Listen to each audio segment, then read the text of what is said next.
ายดีทุกคนนี่มาพบกับแปมอีกแล้วในซอกปอมแปมพาโลเนาะบรรยากาศของการเซ็งแล้วเป็นอะไรจุ๊ดีใจ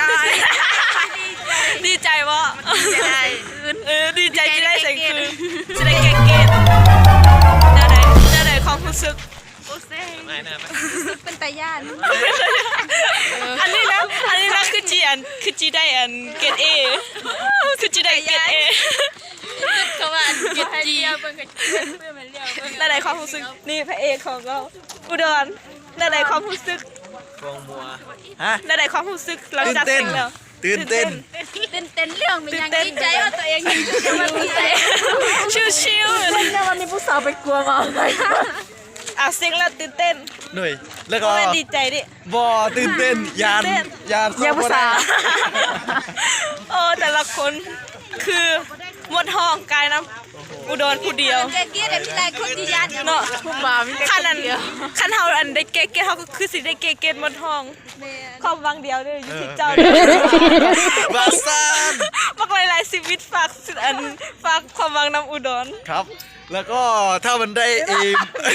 คันได้เกเอโล่แล้วเบียร์คันได้เอบนห้องเลี้ยงเบียร์อุดรแต่ละคนมีความรู้สึกออกจากห้องเซ็งปุ๊บเนาะก็สิประมาณนี้นี่นะเฮาเซ็งแล้วไปใส่ดีมื้อแรงไปหานตัวเท่าเนี่ยบ่เท่าหันก็ได้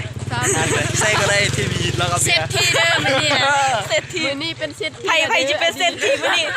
เป็นเซตทีมื้อนี้ไผจินิตาเต้จินิตาเลี้ยงเนาะวันนี้เนาะตาสัตว์เสื้อให้ชูบ่ชูตื้นแหละกันสิประมาณนี้เลยหลังจากอันออกห้องเสียงกันสิประมาณนี้เลยแต่ละคนสวัสดีครับทุกคนเกียมอันต่อไปเกียมแก่เกียมมาแก่เอฟอันนี้ต่อไปคือแกเอฟนะครับแก่บรรยากาศต้องเผยนะว่ามันจะดีนะต้องเสียเงินเงินไปใส่มือแรงไปใส่ไปมังไปภาพเนาะไปภาพตอน4 โมงไปพันเนาะมีขวัญไหมนี่ก็ได้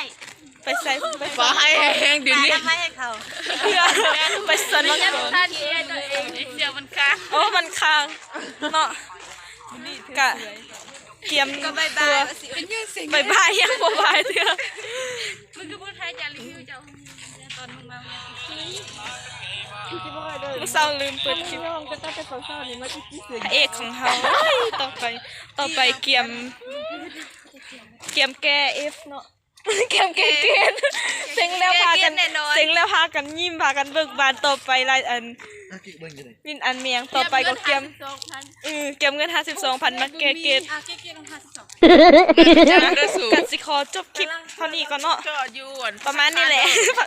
ความรู้สึกที่เซ็งแล้ว